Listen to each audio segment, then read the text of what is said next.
예전에 골로새서를 같이 이렇게 이제 살펴보다가 중간에 멈췄었는데 오늘은 그 부분부터 이어서 말씀을 나눠보려고 합니다. 주제를 가지고 이렇게 말씀을 나누는 것도 유익하고요. 또 성경 한 권을 선택을 해서 그 내용들을 쭉 이렇게 강해식으로 말씀과 말씀들을 이어서 이렇게 살펴보는 것도 유익하다라는 생각을 합니다. 주제든 또 뭐 강해든 어떤 설교든 그러한 내용 안에 공이 함께 이렇게 들어있는 내용들은 같은 내용들을 이렇게 전달하게 되는 것 같습니다. 오늘은 2장 16절부터 19절까지 말씀을 한번 살펴보려고 합니다. 그래서 19절에 나와 있는 말씀을 오늘 주제의 말씀으로 이렇게 이제 앞에 스크린에 꼭 항상 이쪽을 보네요. 이쪽인데 스크린에 이렇게 이제 적어 보았습니다. 그래서 연합하여 잘하는 나. 왜 자꾸 나라는 말을 넣느냐 하면 골로새서를 공부하면서 끝부분에다가 나라고 하는 걸 자꾸 넣으려고 합니다. 제목 가운데에. 왜냐하면 이 성경은 각각을 위해서 쓰였기 때문에 그렇습니다. 나라고 하는 성경을 읽는 각각 개인들을 두고 쓰여진 성경이기 때문에 이 말씀들이 내게 적용되어져야 될 필요성들이 있습니다. 그래서 연합하여 잘하는 나. 이게 나라고 하는 사람은 잘해야 하는 게 전제가 되는 것이고 그 잘함은 혼자 잘할 수 없다는 것입니다. 그래서 연합해서 잘하는 겁니다. 그래서 이런 말씀들을 통해서 나는 얼만큼 성장했을까? 잘하는 거니까 나는 얼만큼 잘하고 있고 나는 얼마나 연합을 하고 있을까 하는 부분들을 오늘 말씀을 통해서 한번 살펴보는 것도 좋을 것 같습니다. 골로새서 2장 19절을 보면서 떠오르는 그 성경이 있더라고요. 시편이. 여기 보면 2장 19절에 머리를 붙들지 아니하는지라 온몸이 머리로 말미암아 마디와 힘줄로 공급함을 얻고 연합하여 하나님이 잘하게 하심으로 잘하느니라. 이 말씀을 우리가 한번 살펴보면서 이 머릿속에서 떠오르는 시편의 말씀이 제게는 있었습니다. 우리 성도님들은 어떤 말씀이 떠올랐는지 모르지만 저는 시편 133편이 제 머릿속에 많이 떠올랐습니다. 형제가 연합하여 동감이 어찌 그리 선하고 아름다운 거. 그러니까 세상에서 정말 착하고 선하고 아름다운 그 모습이 어떤 것이냐 하면 형제가 연합하는 겁니다. 자매는 아니네요. 그러니까 자매는 포함 안 되네. 형제니까. 그 형제라고 하는 그 단어가 무엇을 이야기를 하느냐 하면 연합하고 있는 그리스도 안에서 구원받은 모든 사람들, 개개인들을 이야기하는 것이죠. 그래서 자주 말씀드리지만 어느 면으로 하나님과 우리의 관계를 하나님이 성경 속에서 설명할 때 신랑과 신부의 모습으로 때로는 친구의 모습으로 또 종의 모습으로 여러 모습들로 설명하고 있는 걸 볼 수 있죠. 그래서 이 형제 자매라고 하는 것은 우리가 하나님의 권속으로서 가족으로서의 한 명칭들이다 이렇게 한번 생각해 볼 수 있을 겁니다. 이 연합이라고 하는 말은 연합이라는 말은 둘 이상의 사람이나 집단이 합하여 하나의 조직체를 만드는 것을 연합이라고 이야기합니다. 그래서 뭐 한미 연합 훈련 이렇게 이야기를 하죠. 한국하고 미국하고 일본하고 아니면 세 나라가 이렇게 함께해서 무엇인가 훈련을 한다. 그럴 때 한미 연합 훈련 이렇게 이야기를 하죠. 그래서 연합이라는 것은 둘 이상 사람이나 집단이 합하여서 합한다라는 말은 함께라는 뜻이죠. 그래서 이 연합이라고 하는 말에 꼭 함께 들어있는 말이 어떤 말이냐 하면 함께라고 하는 말입니다. 골로새서를 읽으시면서 함께라고 하는 단어에다가 이렇게 동그라미를 쳐보는 것도 유익할 겁니다. 몇 번 정도 나오는지. 제가 그 어플을 이용해서 검색을 해보니까 14번 나옵니다. 그러니까 골로새서 안에서만 함께라고 하는 단어가 14번 나옵니다. 함께라고 하는 직접적인 단어지만 간접적으로 포함되어 있는 단어를 이야기한다 그러면 훨씬 더 많을 겁니다. 예를 들면 연합이라고 하는 이 단어 안에 함께라고 하는 말이 포함되어 있는 거죠. 그래서 이렇게 이야기한다 그러면 바울의 서신서 가운데에 이 함께라고 하는 것은 굉장히 중요한 단어이기도 합니다. 그래서 오늘 이 16절부터 19절까지의 내용을 통해서 이러한 부분들을 한 번 더 확인해 보는 그런 시간들을 가져보려고 합니다. 16절 한번 보겠습니다. 골로새서 2장 16절 보시면 그러므로 먹고 마시는 것과 절기나 월삭이나 안식일을 인하여 누구든지 너희를 편론하지 못하게 하라. 그래서 이 단어를, 이 성경을 쉬운 말로 한번 바꿔보면 그러므로 먹고 마시는 일에 대해 또 종교적인 절기와 관련하여 초승달 축제나 안식일 문제 등에 대해 아무도 여러분을 비난하며 정죄하지 못하게 하십시오 라고 이야기를 하고 있습니다. 이게 아마 이 골로새 교회 안에는 이런 그 율법적인 문제들이 골로새 교회 안에 있었음을 알 수 있습니다. 그래서 이 골로새 교회 안에 구원받은 유대인들 혹은 율법을 지켜야 한다고 하는 이 율법 준수자들의 어떤 사상들이 교회 안에 많이 들어와 있는 부분들을 우리는 골로새서 2장 16절을 통해서 한번 살펴볼 수 있습니다. 그래서 먹고 마시는 일, 그 다음에 절기, 그렇죠? 먹고 마시는 것과 절기나 월삭이나 안식일이라고 이야기를 하고 있습니다. 그래서 이 모든 것들이 레위기에 나와 있는 내용들이기도 하죠. 그 레위기에 나와 있는 모든 내용들은 누구를 가리키고 있느냐 하면 예수 그리스도에 대해서 이야기를 하고 있죠. 히브리서를 한번 보겠습니다. 히브리서를 한번 보시면 히브리서 9장입니다.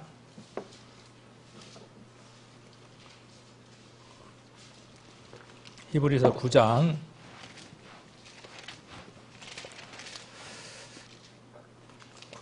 9절입니다. 자, 이 장막은 현재까지 비우니 이에 의지하여 드리는 예물과 히브리서 9장 9절 제사가 섬기는 자로 그 양심상으로 온전케 할 수 없나니 10절 한번 보시면 이런 것은 무엇입니까?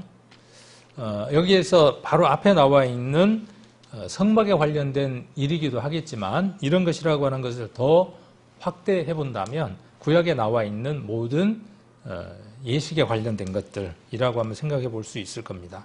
그래서 이런 것은 먹고 마시는 것과 여러 가지 씻는 것과 함께 육체의 예법만 되어 개혁할 때까지 맡겨둔 것이니라. 그래서 개혁할 때까지 이 모든 것들은 맡겨진 것이다. 그렇게 이야기를 하고 11절 그리스도께서 장래 좋은 일에 대제사장으로 오사 손으로 짓지 아니한 곧 이 창조에 속하지 아니한 더 크고 온전한 장막으로 말미암아 우리 성도님들이 자기 구원받은 성경 구절 그러면 이 구절 가장 많이 이야기를 하죠.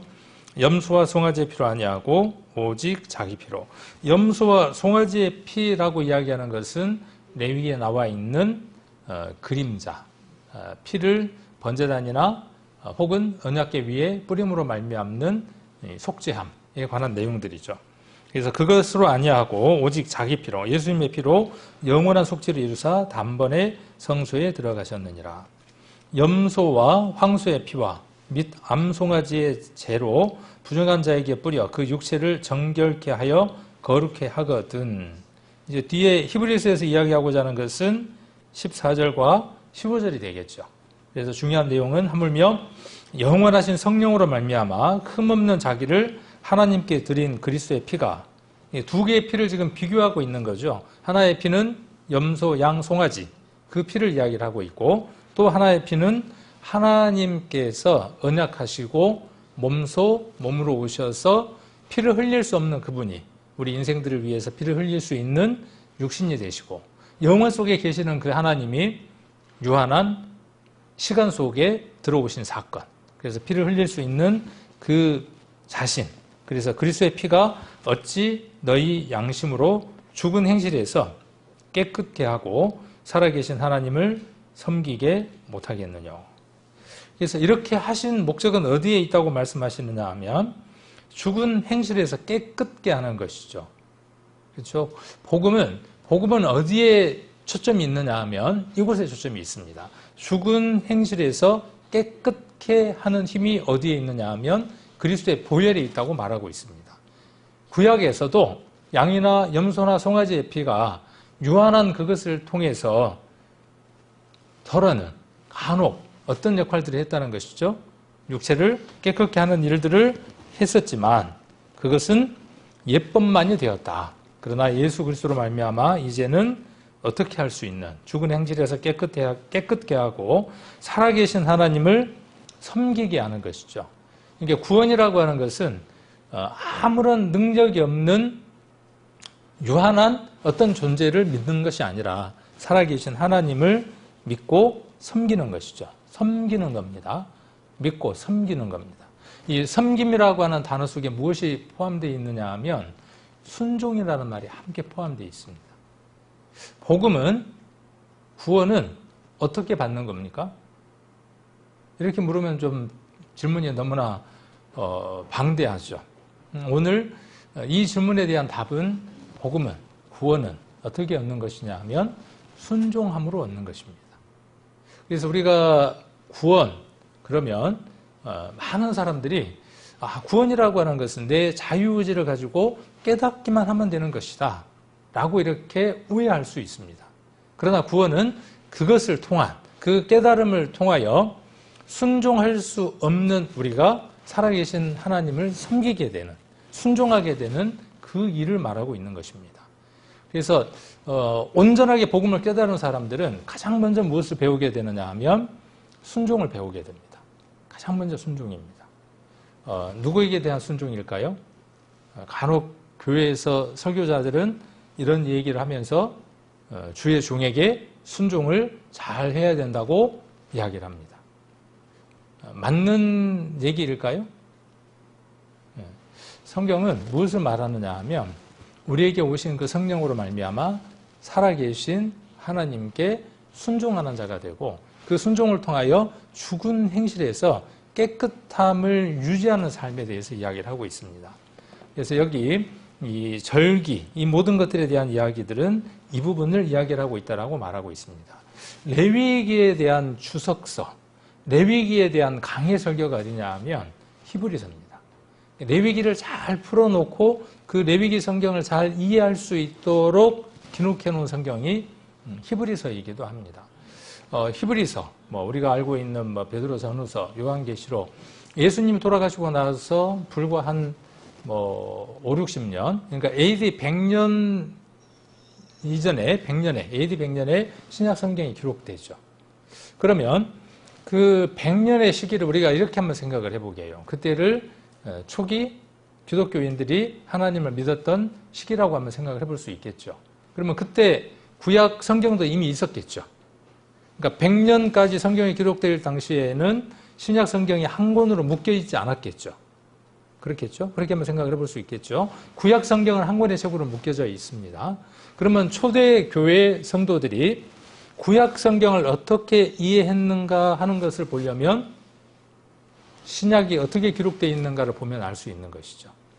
그런데 우리가 믿고 있는 내용과 초대 기독교인들이 믿었던 그 내용들이 동일한 것들을 볼 수 있습니다. 그래서 우리는 그런 것들을 무엇을 통해서 확인해 볼 수 있느냐 하면 이렇게 히브리서라든지 골로새서라든지 이런 성경들을 통해서 초대 기독교인들이 구약을 어떻게 이해했는가를 알 수 있습니다. 이 히브리서도 무엇에 관한 것이죠? 레위기에 관한 것이죠. 그러니까 그 초기 기독교인들이, 초기 구원받은 성도들이 구약 성경을 어떻게 이해를 했는가를 지금 말하고 있는 걸 우리가 함께 공유하고 있는 것이죠. 우리가 말하고 우리가 믿고 있는 그 그리스도에 대해서 우리가 이렇게 1900년 전, 2000년 전에 그리스도인들도 동일하게 믿고 동일하게 생각했다는 것이죠. 한 영 안에서, 한 구원받은 영 안에 있기 때문에 이러한 깨달음들은 같지 않을까 하는 생각을 해봅니다. 4장으로 한번 가보겠습니다. 4장, 히브리서 4장입니다.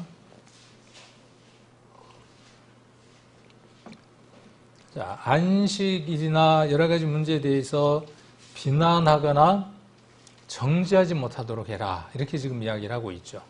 그러니까 우리가 알고 있는 안식, 우리가 알고 있는 구약에 관한 모든 내용들, 그런 내용들이 비난받지 않도록, 정죄받지 않도록 우리가 정리하고 깨닫고 알고 있어야 한다는 것을 골로새서에서 지금 말하고 있습니다. 그래서 지금 아까 9장에서는 무엇에 관한 것이냐 하면 먹고 마시는 것들에 대한 얘기들입니다. 그리고 지금 4장에서는 무엇에 관한 것이냐 하면 안식일에 관한 겁니다.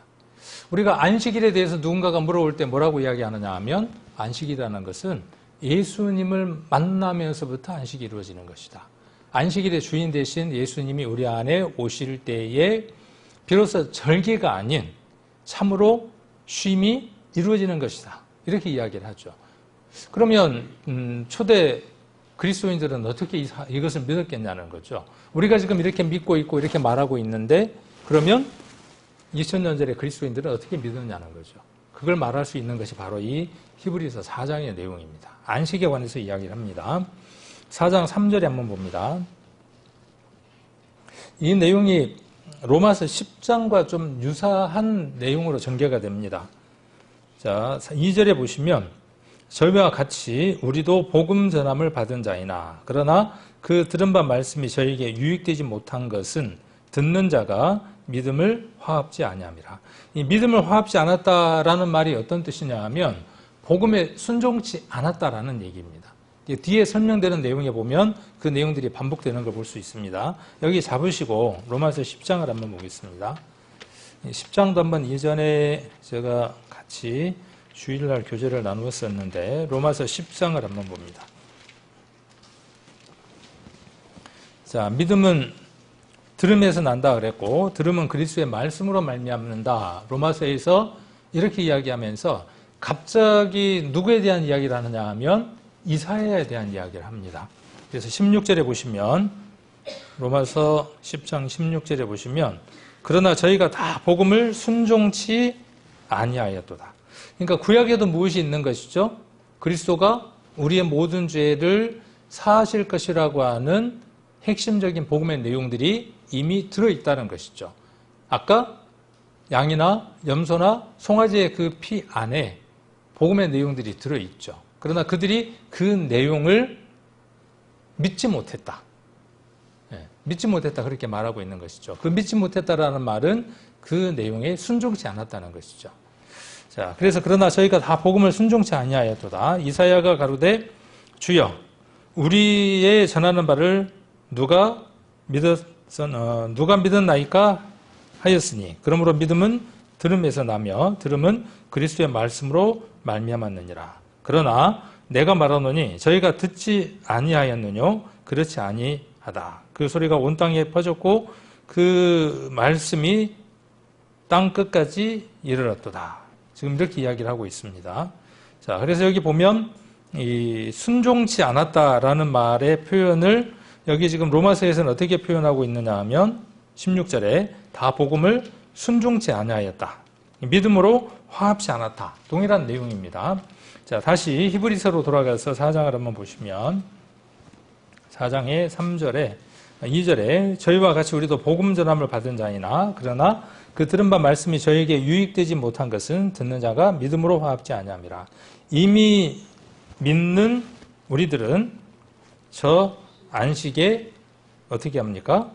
들어가는도다. 여기 히브리서에 보면 재밌는 게 저 안식이라고 이야기를 합니다. 또 한번 어디도 보느냐 하면 11절도 한번 봅니다. 자, 그러므로 우리가 저 안식에 들어가기를 힘쓸지니 이는 누구든지 저 순종치 아니하는 본에 빠지지 않게 하려 함이라. 구약의 수많은 사람들이 복음을 이미 들었음에도 불구하고 그들이 복음에 순종치 않았다는 말씀과 같은 내용들을 이렇게 설명을 하고 있습니다. 저 안식입니다. 저 안식. 이 안식은 어떤 안식일까요? 이 속에 지금 답이 나와 있어요. 히브리서를 읽으면 이 안식이 어떤 안식인지 알 수 있습니다. 5절을 한번 봅니다. 5절. 이 말씀은 이전에 한번 그 안식에 관한 이야기를 할 때 설명을 했기 때문에 오늘은 좀 자세하게 설명하기보다는 저 안식이라고 하는 것과 또 5절에 나와 있는 또 다시 저희가 내 안식에 들어오지 못하리라 하였으니 그러면 거기 들어갈 자들이 남아 있거니와 복음 전함을 먼저 들은 자들이 순종치 아니함을 인하여 들어가지 못하였다. 이렇게 이야기를 합니다. 그러니까 저 안식, 내 안식 들어갈 수 있는 방법은 무엇이라고 지금 히브리서에 말하고 있는 것이죠? 순종이라고 이야기를 하고 있습니다. 순종치 않았기 때문에 어디에 들어가지 못한 것이죠? 하나님의 안식, 내 안식에 들어가지 못했습니다. 이 내 안식이라고 하는 것은 시편 95편 11절을 인용한 겁니다. 그러니까 이 시대에 이 히브리서를 기록한 사람은 구약 성경에 능통했던 사람이고, 우리처럼 구약을 볼 때에 어떤 안경을 통과해서 본 사람이냐 하면 예수 그리스도라고 하는 그 안경을 통해서 구약을 바라본 사람이 누구인 것을 알 수 있느냐 하면 히브리서를 쓴 저자인 것을 알 수 있습니다. 이 히브리라는 말은 어떤 뜻을 갖고 있다고 말씀을 드렸던가요? 히브리인. 어떤 뜻이죠? 히브리인 그러면요, 강을 건너온 자입니다. 강을 건넌 자들이요. 그렇죠. 히브리인들이죠. 저와 여러분들도 어떤 사람이어야 합니까? 강을 건넌 자여야 됩니다. 강 이편에서 강을 건너려고 하는 사람이 아니라 강을 건너간 자들이 돼야죠. 그래서 이 히브리서는 누구를 위한 것이냐 하면 강을 건넌 자들에게 주신 말씀이기도 합니다. 물론 구원받은 유대인들을 위해서 쓴 성경이다, 이렇게 말하는 사람들도 있죠. 자, 그래서 이 내 안식에 들어가지 못한 사람들이 구약에 순종치 못했던 사람들이다. 그러면 지금 안식에 들어가지 못하는 사람들은 어떤 사람들이다? 지금도 내 안식에 들어가지 못하는 사람들은 어떤 사람들이다? 불순종하고 있는 사람이다. 무엇에? 복음에 순종치 않는 사람이다. 그러니까 우리가 하나님 말씀에 하나씩 더해가는 것이 필요하죠. 구원이라고 하는 것은 복음의 말씀을 듣고 깨닫는 것이다. 이렇게 하는 것이다. 그렇게 알았던 거에서 이런 말씀들을 통해서 무엇을 알게 되느냐 하면 그렇게 깨닫고 지식적으로 들어온 그 말씀에 내가 무릎을 꿇고 순종하는 것이다. 그래서 이해한다라는 말을 영어로 우리가 understand라고 한다는 말을 자주 이야기를 했죠. 이해한다. 내가 이해한다라는 말은 어떤 말이냐 하면 under, 아래에 서는 겁니다. 전달된 그 내용에 내가 무릎을 꿇고 그 아래 엎드리는 것이 어떤 것이냐 하면 진정으로 understand, 이해했다는 말이기도 합니다. 자, 그 다음 사도행전 한번 보겠습니다. 이 말씀은 아까 히브리서에 나와 있는 말씀은 우리가 한번 살펴봤기 때문에, 그래서 저와 여러분은 어떤 사람들이다? 복음에 순종한 사람이기 때문에 어디에 들어간 사람들이다? 내 안식에, 하나님이 즐거워하는, 하나님이 기뻐하시는 그 안식에 들어간 자들이 누구다라고 히브리서는 말하고 있느냐 하면 그리스도의 복음에 순종한 사람들이 하나님의 안식에 이미 들어간 자들이다. 그러니까 안식에 대해서 이야기해 줄 때 어떻게 말할 수 있는 사람이어야 된다? 그 날을 지켜야 된다, 그렇게 말하는 사람들에게 비난받고 정죄당하지 않도록, 그렇죠? 날짜만 지키면 된다고 하는 그 사람들에게 비난받거나 정죄받지 않도록 그리스도의 복음이 무엇인지를, 안식일이 무엇인지를 알고 그들에게 말할 수 있는 사람이어야 된다라고 하는 것을 골로새서에서 말하고 있습니다. 사도행전 한번 보겠습니다. 사도행전 5장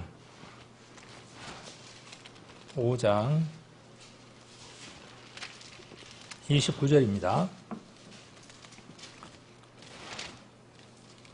사도행전 5장 29절. 자, 29절에 보시면 베드로와 사도들이 대답하여 가로되 사람보다 하나님을 순종하는 것이 마땅하니라.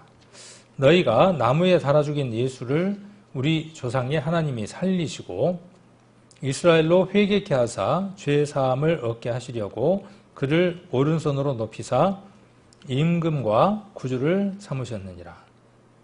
32절은 같이 한번 읽어보겠습니다. 우리는 이 일의 증인이요 하나님이 자기를 순종하는 사람들에게 주신 성령도 그러하니라 하더라. 우리가 32절에서 이 말씀을 우리에게 적용을 해본다면 우리는 이 일의 증인이어야 합니다. 저와 여러분은 어떤 사람이어야 되느냐 하면 어떤 일에 대해서 30절에 대해서 증인이어야 합니다. 나무에 달린 예수. 바울은 왜 예수 믿는다는 사람들을 죽이고 다녔을까요? 한번 생각을 해보셨나요?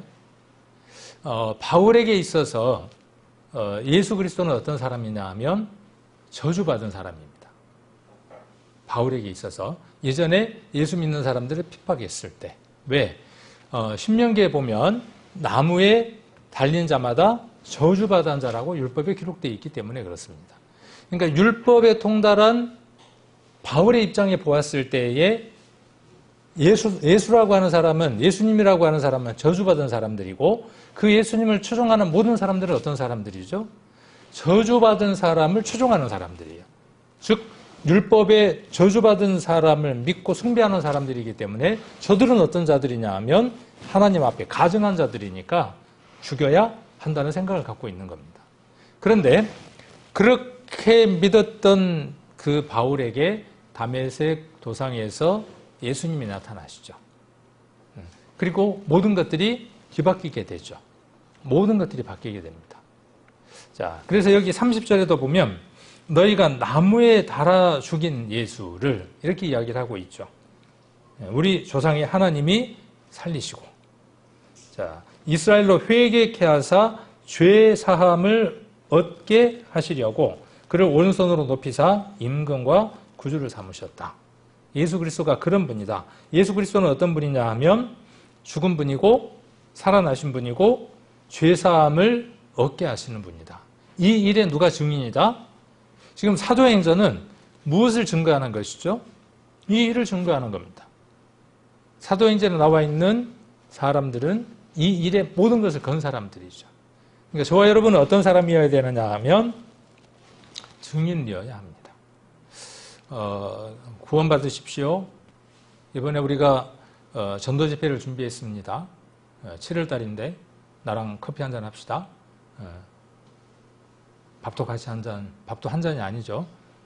밥도 한 잔 먹고 이러면 안 되죠. 뭐 드라마 제목에 그런 것도 있던데 밥 한 잔 하자고 뭐 이런 게 있던데 어쨌든 밥도 먹고 커피도 마시고 함께 이렇게 우리가 그들을 만나야 하는 이유는 무엇 때문이냐 하면 우리는 그들에게 책임을 갖고 있는 자들입니다. 우리가 보고 우리가 알고 있고 우리가 만졌던 것들을 그들에게 전하기 위한 것이죠. 그래서 내가 충분히 설명해 줄 수 있는 사람들이죠. 사도행전을 보면 그들은 전부 다 교회로 한번 가보자라고 이야기한 것이 아니라 그들 앞에 복음이 무엇인지를 명확하게 설명했던 사람들이죠. 그래서 저와 여러분은 복음에 능통한 사람이어야 됩니다. 전문가들이어야 됩니다. 증인이어야 됩니다. 자, 그리고 뭐라고 말씀하시느냐 하면 증인이고 하나님이 자기를 순종하는 사람들에게 주신 성령도 그러하다 그랬어요. 성령을 그러면 언제 받는 겁니까? 자, 믿고 구원받을 때 성령을 받습니다. 자, 그 말과 동일한 말입니다. 별개의 말이 아니라 이 말은 동일한 말을 지금 설명하고 있는 겁니다. 어떤 사람? 자, 하나님이 자기를 순종하는 사람들에게 무엇을 주시는 거죠? 성령을 주시는 겁니다. 그러니까 구원받는 그날 무엇을 알아야 하느냐 하면 내게 하나님을 순종해야 할 책임이 따른다는 것을 깨닫는 것이죠. 예전에는 자유한 사람이었어요. 예전에는 자유한 사람이었습니다. 로마서가 그렇게 이야기를 하죠. 그 자유와 종이 반대로 바뀐 것이죠. 이전에는 하나님에 대해서 자유했다. 그렇게 이야기를 하고 있죠. 하나님께 자유했다는 말은 하나님을 섬기지 않았다는 뜻이죠. 이제 지금에 와서 우리는 어떤 사람이 됐죠? 하나님께 매인자, 종이 됐고 죄에 대해서는 어떻게 된 자들입니까? 죄에 대해서는 자유한 자입니다. 죄에 대해서 자유하다는 말은 뭐냐 하면 내가 거기에 묶여있지 않다는 뜻이에요. 내가 어떻게 할 수 있다는 것이죠? 거절할 수 있고, 그렇죠? 내가 선택하지 않을 수 있다는 뜻입니다. 종이라는 뜻은 어떤 뜻이에요? 거기 매여 있고 내가 선택할 수 없다는 뜻이에요. 이전에 나는 죄에 대해서 종이었어요. 하나님에 대해서 자유했어요. 하나님을 선택할 수 없었어요. 하나님을 결정할 수 없었어요. 그런데 이제 하나님께 순종함으로 말미암아 우리가 어떠한 자이냐 하면 하나님께 종된 자가 되고 매인 자가 되고 죄에 대해서 어떤 자가 되는 겁니까? 자유한 자가 되죠. 여러분 죄에 대해서 자유한 자입니다. 그 죄를 다스릴 수 있고 그 죄를 멀리할 수 있는 힘이 생긴 사람들입니다. 자, 어떤 사람에게 이것을 하나님이 주시느냐 하면 하나님을 순종하는 자들에게, 하나님이 자기를 순종하는 자들에게 주신 성령이라 그랬습니다. 그러니까 성령을 받는 조건이 무엇인가를 우리가 알 수 있습니까? 믿을 때, 순종할 때 성령이 우리 안에 임하는 것입니다. 그리고 그것이 유지되어가는 삶이 어떤 삶이냐 하면 성령 충만한 삶 가운데 살아가는 사람입니다.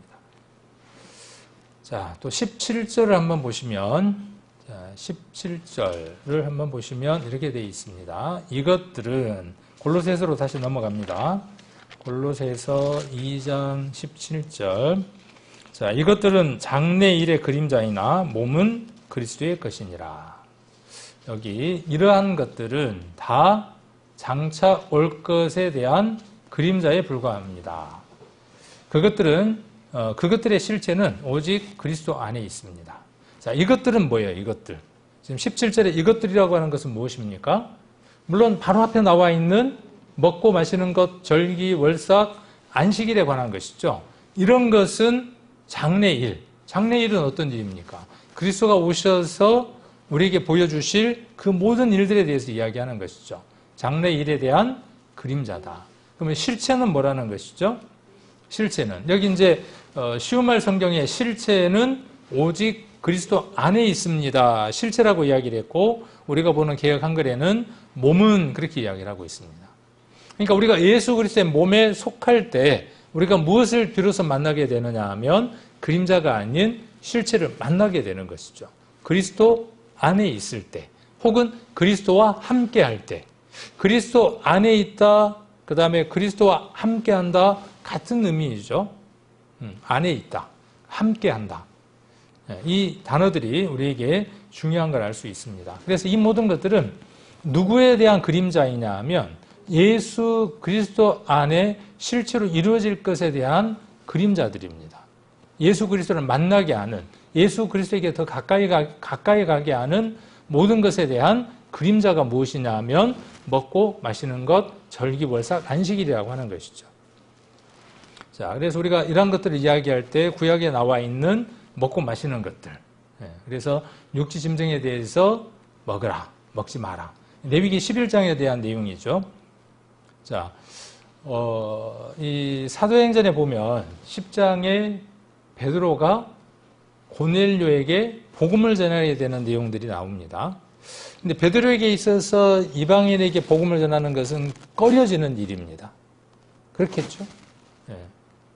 베드로에게 있어서 이 유대인이라고 하는 이 자부심, 자기가 예수님의 제자라고 하는 그 자부심, 또 율법을 지켰다고 하는 이런 자부심들이 컸을 것이라고 한번 생각을 해볼 수 있죠. 그 베드로에게 이방인을 전도하는 것은 쉬운 문제가 아니었을 겁니다. 그런데 예수님이 성령이 누구에게로 가라고 이야기하느냐 하면 고넬료를 만나서 복음을 전하게 하죠. 그런데 그럴 때 환상 가운데에서 무엇이 나타나느냐 하면 보자기가 내려오는 걸 볼 수 있죠. 사도행전 한번 볼까요? 사도행전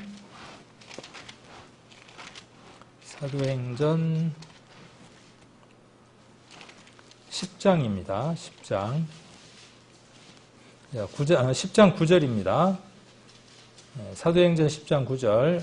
이튿날 저희가 행하여 성에 가까이 갔을 때에 베드로가 기도하려 하고 지붕에 올라가니 시간은 제6시더라. 시장하여 먹고자 하매 사람이 준비할 때에 비몽사몽간에 하늘이 열며 한 그릇이 내려오는 것을 보니 큰 보자기 같고 뇌의 귀를 메어 땅에 들이웠더라. 그 안에는 땅에 있는 각색 4발 달린 짐승과 기는 것과 공중에 나는 것들이 있는데 또 소리가 있으되 베드로야 일어나 잡아먹으라 하거늘 베드로가 가로되 주여 그럴 수 없나이다.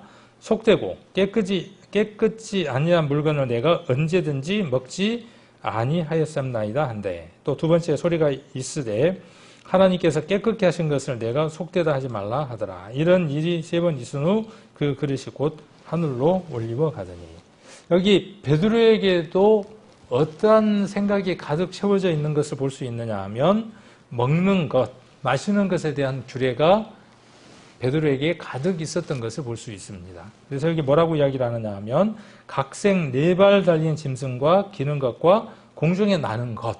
이건 뭐냐면 레위기 11장에 나와 있는 먹을 것과 먹지 못할 것에 대한 규례들이라는 것이죠. 유대인은 하나님 앞에 먹을 만한 음식이고 이방인은 하나님 앞에 먹지 못할 음식이 되어졌어요. 그래서 유대인들 스스로 자기들을 구별하고 이방인들은 지옥의 불쏘시개다.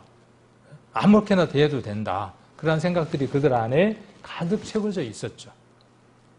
그런 생각에 영향을 받은 베드로에게 뭐라고 말씀하시느냐 하면 유대인도 하나님이 받으셨지만 이방인, 먹지 못할 음식 같은 그 이방인도 하나님이 예수 그리스도로 말미암아 깨끗게 하실 것이다. 그러니까 먹으라, 복음을 전하라. 그렇게 지금 이야기하고 있는 것이죠. 그래서 여기 먹지 못할 것, 그런데 잡아먹으라 이렇게 이야기를 하고 있죠. 그러니까 구약에 나와 있는 이런 먹지 못할 것, 먹을 것에 대한 규례들은 어디 안에서 온전하게 다 이루어지는 것들이다라고 지금 골로새서에서는 말하느냐 하면 예수 그리스도 안에서 다 온전하여지는 것들이다라고 말하고 있는 것이죠. 그래서 육지 짐승에 대해서 우리가 먹지 말라는 것, 먹을 수 있는 육지 짐승은 소, 양, 염소, 사슴, 노루 이렇게 골라 먹으라는 말입니까? 구약에는 그랬죠. 그래서 그것이 육체의 예법이 되었죠. 그런데 개혁되어지면 어떻게 되어지는 것이죠? 이것을 통해서 그리스도의 몸, 실체 가운데에서 그리스도와 함께 자라게 되는 교훈들이 되어지는 것이죠. 그래서 우리가 굽이 갈라져 있고 쪽발이 되는 것은 또 책임지라는 것은 먹으라 하는 것들은 그리스도 안에서 우리에게 어떻게 적용이 되어지느냐 하면 굽이 갈라져 있는 거예요. 굽이 갈라져 있고 쪽발이 되어 있는 거죠. 굽이 갈라져 쪽발이 됐으니까 두 개인 거죠. 이렇게 구별하는 거죠. 옳고 그름을 구별하는 겁니다. 책임지라는 겁니다.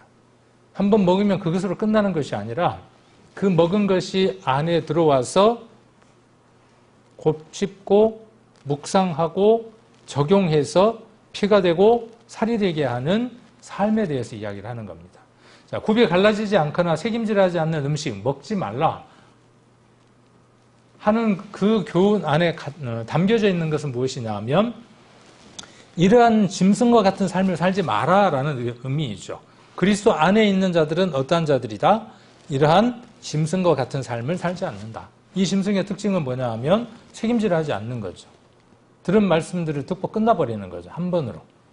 그렇죠? 그리고 굽이 갈라져 있지 않는 거죠.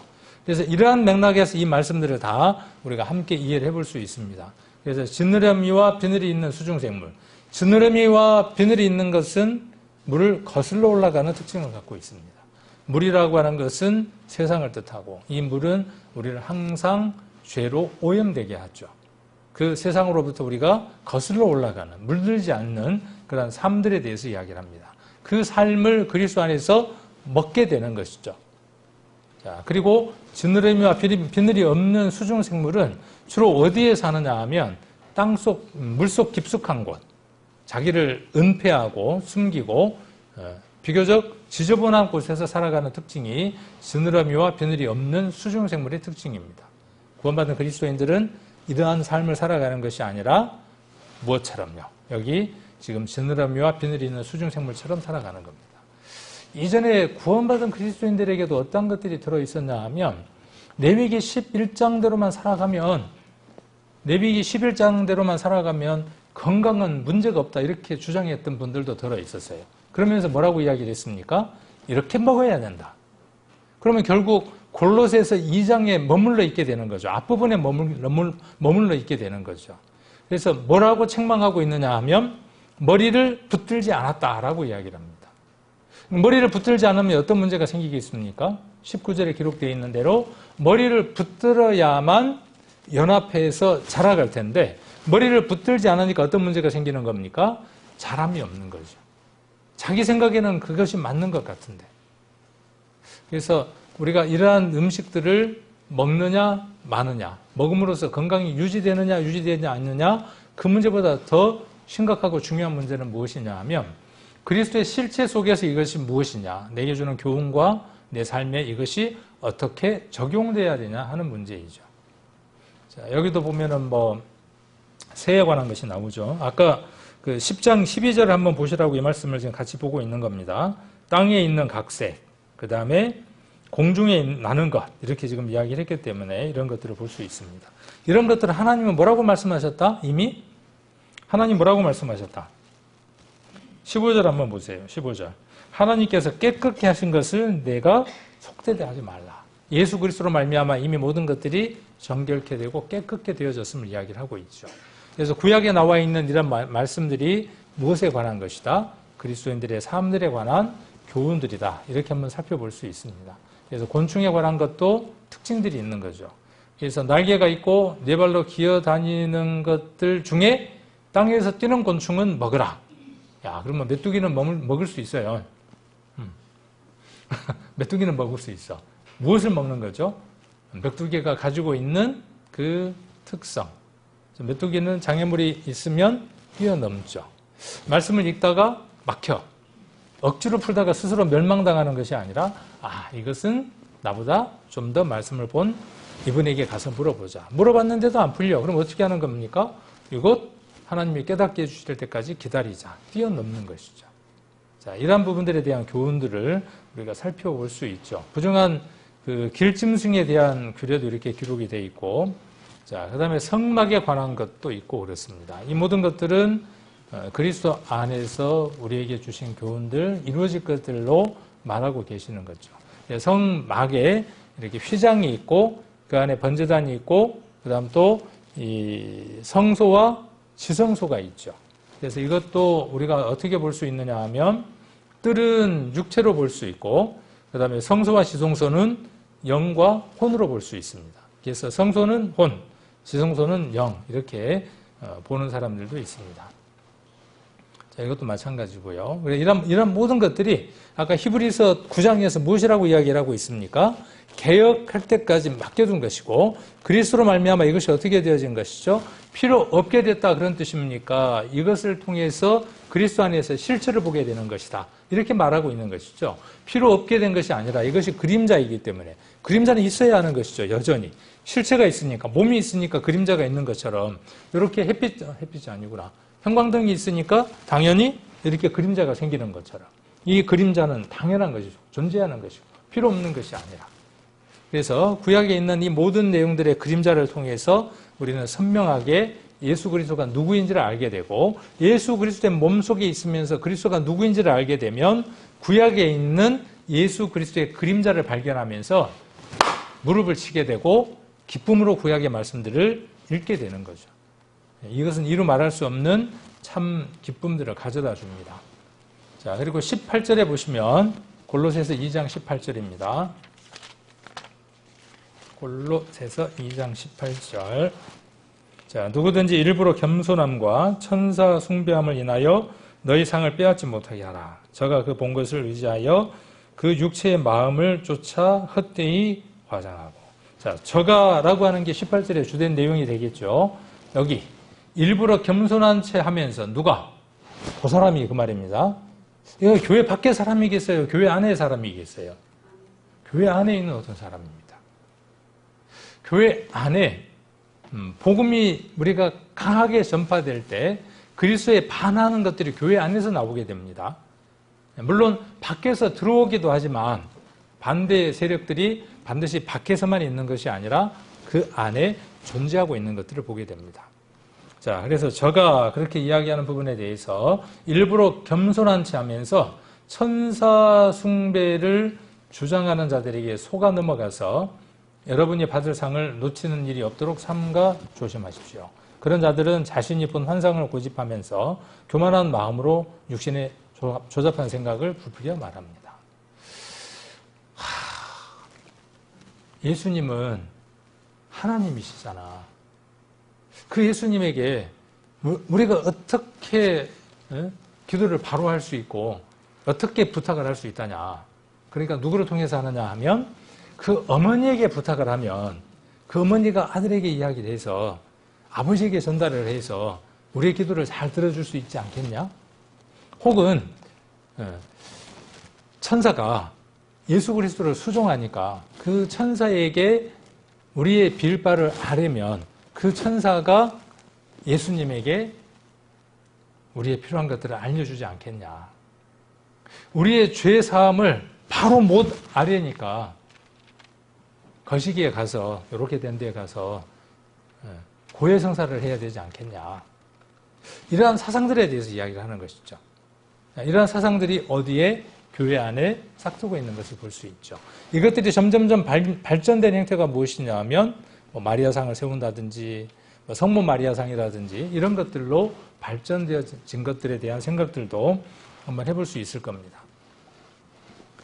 자, 그래서 이 일부러 겸손함이라고 하는 것, 그 다음에 천사 숭배라고 하는 것, 이런 부분들이 교회 안에, 골로새 교회 안에 있었던 것들을 볼 수 있습니다. 천사를 숭배했던 사상들이 있는 걸 볼 수 있습니다.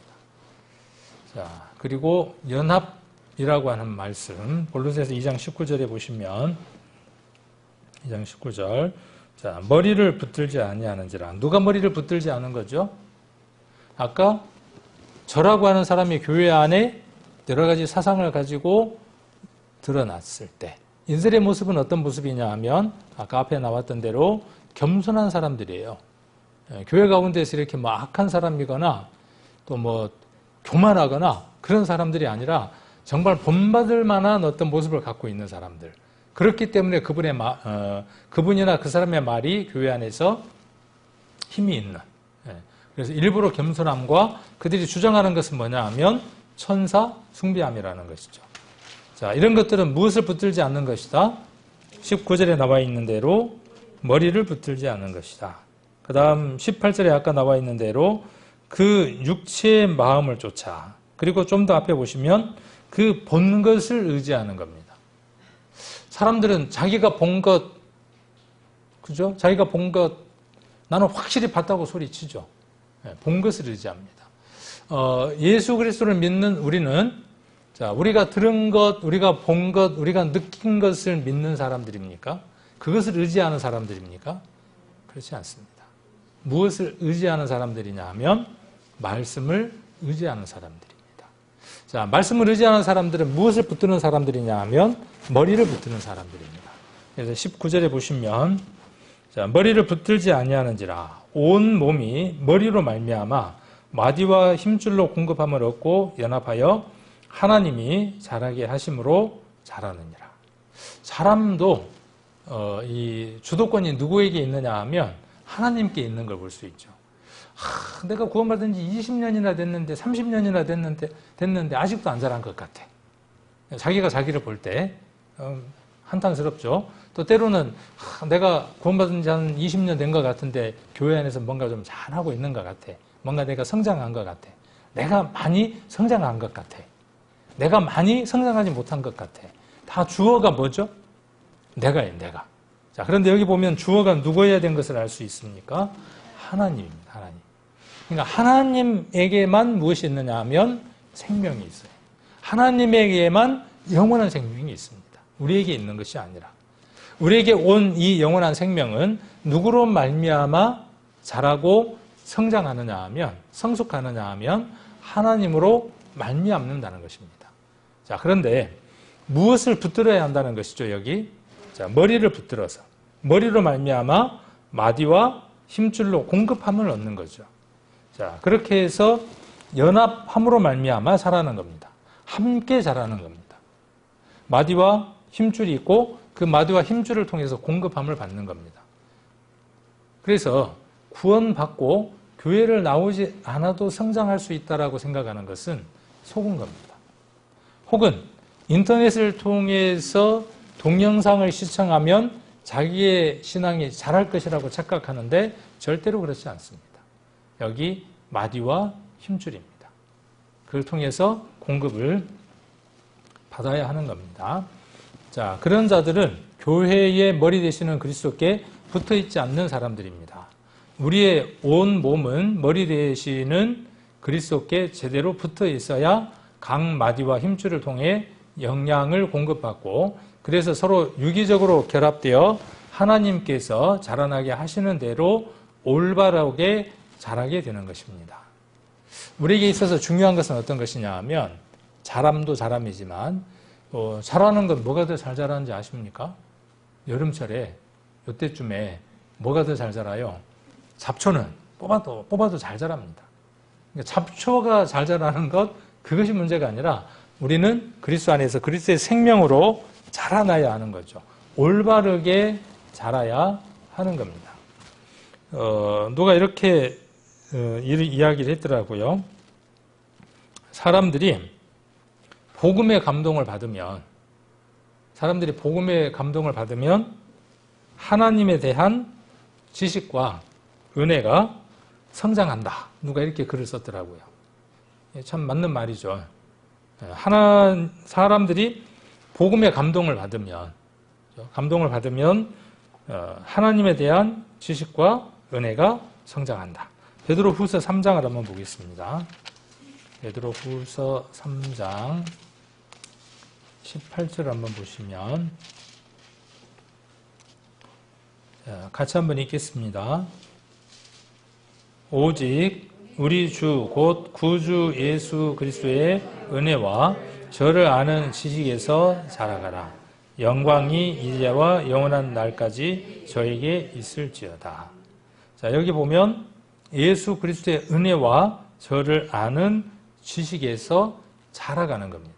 누구에게 지금 이야기하고 있냐 하면 구원받은 성도들에게 지금 이야기를 하고 있는 겁니다. 세상 사람들에게는 잡초니까 그냥 둬도 잘 자라는 겁니다.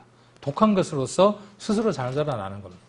그러나 그리스도인들은 무엇을 통해서 주 예수 그리스도의 은혜와 저를 아는 지식입니다. 그러니까 지식과 은혜가 풍성해야 합니다. 누구를 아는 지식, 그리스도를 아는 지식, 그리고 은혜. 그래서 아까 제가 읽어드린 대로 사람들이 복음의 감동을 받으면 하나님에 대한 지식과 은혜가 성장하게 됩니다.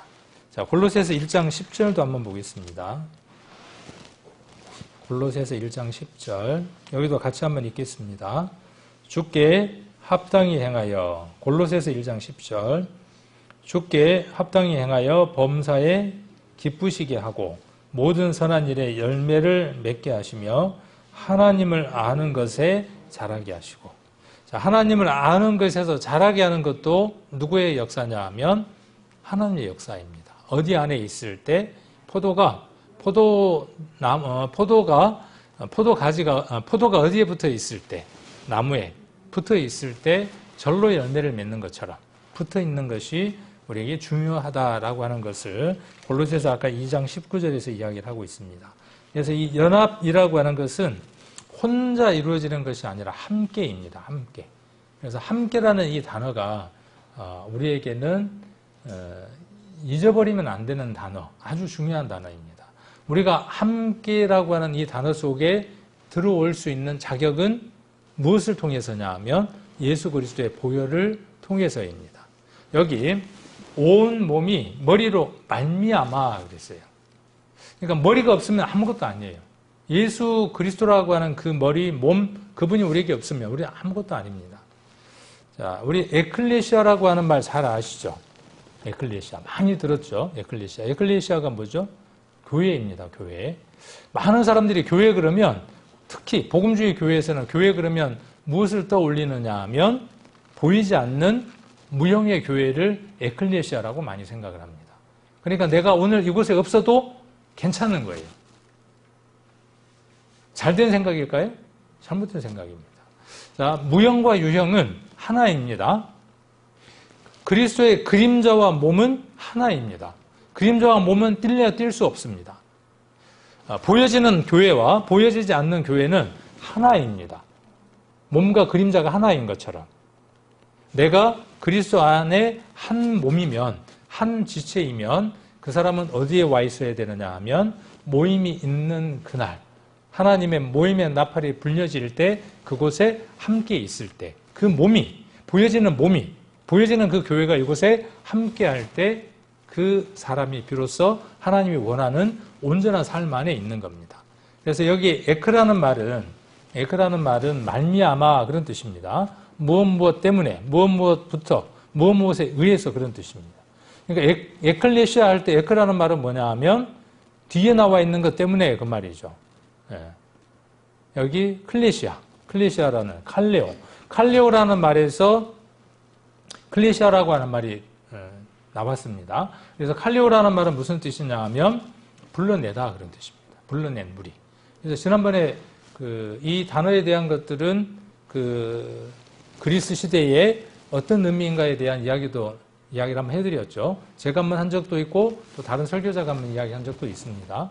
그래서 회중 가운데에서 어떤 회의를 하기 위해서 따로 이렇게 불러낸 무리를 가리켜서 뭐라 그러냐 하면 에클레시아라고 이야기를 했습니다. 그러니까 선발된 사람들이죠. 특별하게 어떤 목적을 갖고 회의를 하기 위해서 불러내서 차출해서 모임을 만든 사람들, 그 사람들을 가리켜서 그 당시 에클레시아라고 이렇게 불렀다고요. 그러니까 우리는 어디로부터 부름을 받은 사람들이냐 하면 세상으로부터 누구의 음성을 듣고 예수 그리스도라고 하는 그분의 음성을 듣고 순종해서 하나님 앞으로 나온 자들을 가리켜서 에클레시아라고 이야기를 합니다. 교회입니다. 그분의 음성이 어땠습니까? 예수님의 음성이 여러분들에게 어떤 음성이었어요? 각각 다르겠지만 공통적으로 우리에게 주어지는 그 음성들이 있죠. 지난번에 제가 바나바라고 하는 그 인물에 대해서 이야기를 한 적이 있죠. 바나바라고 하는 사람의 원래 이름은 요셉이었죠. 나중에 한번 사도행전 찾아보십시오. 요셉이라고 하는 사람이었습니다. 그런데 주변에 있는 사람들이, 교회에 있는 성도들이 그의 이름을 뭘로 바꿨냐 하면 요셉이라는 이름보다는 당신의 이름은 바나바라고 불리는 게 좋겠어. 그렇게 이름을 붙여줬습니다. 바나바라고 하는 말은 무슨 뜻이냐 하면 권위자라는 뜻이죠. 그러니까 저와 여러분은 교회 안에서도 어떤 사람들이어야 되느냐 하면 바나바와 같은 일을 해야 하죠. 권위하는 자의 일을 해야만 합니다.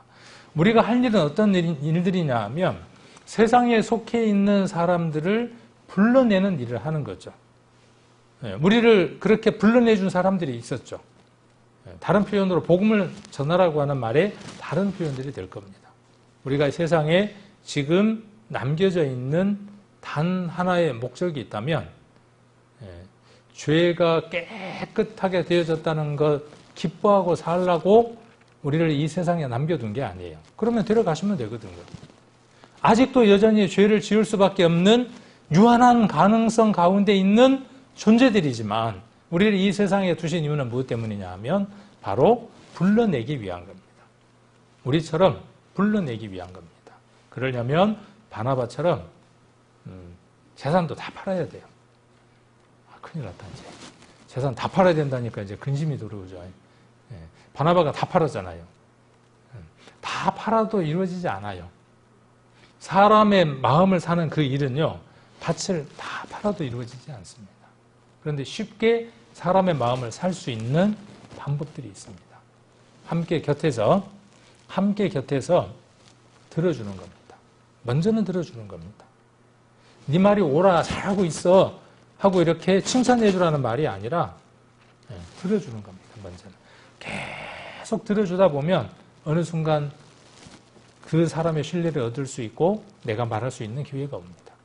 그것이 한 달이 될지 두 달이 될지 1년이 될지 우리는 알지 못합니다. 그러나 그 바나바처럼 모든 것을 다 팔 수 있는 그 마음이 되어져서 교회 앞에 그 모든 것들을 내어놓고 그의 삶은 어떠한 삶이었느냐 하면 클레오, 여기 지금 나와 있는 클레오가 어디 있었죠? 클레오, 칼레오. 끊임없이 권위하고, 권위라 그랬죠, 권위. 권하고 위로하는 삶을 사는 겁니다. 교회에서도 우리가 가장 많이 해야 할 말이 뭐냐 하면 책망의 말이 아닙니다. 책망의 말이 아닙니다. 권하는 겁니다. 권하는 거하고 책망하는 거하고 다른 겁니다.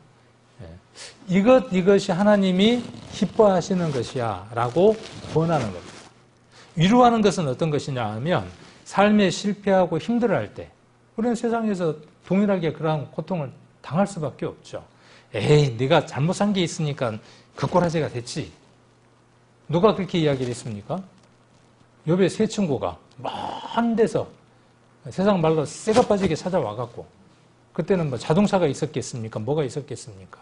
힘들게 와가지고 하는 말이 뭐라 그래요? 네가 자식도 잃고 그렇게 질병을 앓는 거는 틀림없이 하나님 앞에 뭔가 죄가 있어. 위로하는 겁니까? 아닙니다. 우리는 어떠한 자들이어야 되느냐 하면 함께 울고 함께 아파할 수 있는 그 마음들로 위로해 줄 수 있는 사람들이어야 합니다. 특히 이 황금 만능주의를 살아가는 지금 시대에 다 풍족합니다. 그런데 무엇이 없어서 힘드냐 하면 자기 편이 없어서 다 힘들어요. 우리가 7월 달에 전도 집회가 준비되어져 있는데 긴 것 같지만 이제 얼마 남지 않았죠. 그 전도 집회를 준비하는 강사도 기도 가운데 준비해야 되겠지만 우리 성도님들이 기도 가운데에 정말 내가 에클리아시아고 여러분들이 에클리아시아입니다. 불러낸 무리들입니다. 누구로 말미암아? 자, 여기 말미암아, 아까 에크라 그랬죠. 예수 그리스도로 말미암아 세상으로부터 불러낸 거예요. 예수 그리스도께서 우리를 불러주셨죠. 내가 너의 모든 죄 사함을 이루어 놓았노라고 하는 그 음성이 우리를 세상으로 하여금 나오게 했죠. 그래서 우리가 에클레시아입니다. 그리고 이렇게 모여있는 이 교회가 하나님 앞에 또한 교회이기도 합니다. 이 교회는 머물러 있는 것이 아니라 성장하고 자랍니다.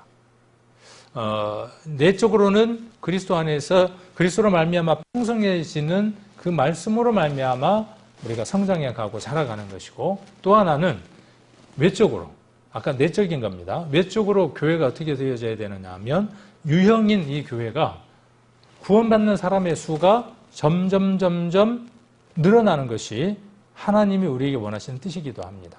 그래서 저와 여러분이 하나님 앞에 간절히 시간이 있을 때마다 기도하고 힘쓰고 애써야 할 일들이 무엇이냐 하면 복음 전하는 일들입니다. 그 일을 하나님이 기뻐하시고 원하신다는 사실을 우리가 이런 말씀들을 통해서 함께 나누었으면 좋겠고, 그래서 저와 여러분은 함께 자라가야 합니다.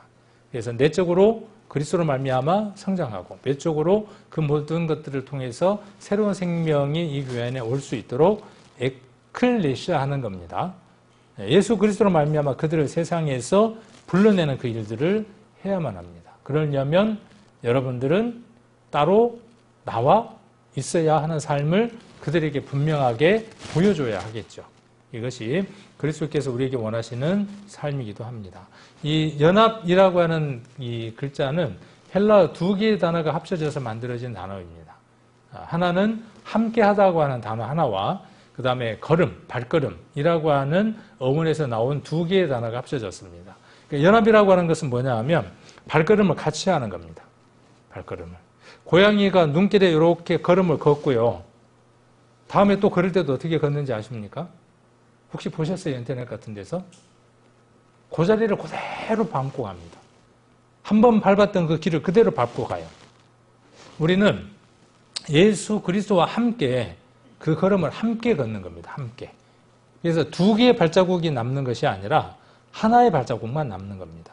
그 모래 위에 발자국이라고 하는 그 시 아시죠? 처음에는 두 개의 발자국이었는데 나중에는 하나의 발자국이죠. 그리스도인이 예수님에게 물었죠.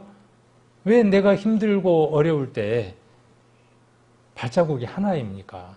왜 나만 혼자 걷게 하셨습니까? 그렇게 했더니 예수님 뭐라고 말씀하셨다고요? 그때 내가 너를 업고 갔다. 그 시 아시죠? 그래서 함께라고 하는 것은 뭐냐 하면 하나입니다. 두 개의 발자국이 아니라 하나의 발자국을 남기고 살아가는 겁니다. 그래서 우리의 걸음이 우리의 걸음이 아니라 그리스도의 그 발자국이 될 수 있도록 우리가 살아가는 삶이 필요하다 하는 내용들을 오늘 말씀을 가지고 함께 나누어 보게 됩니다.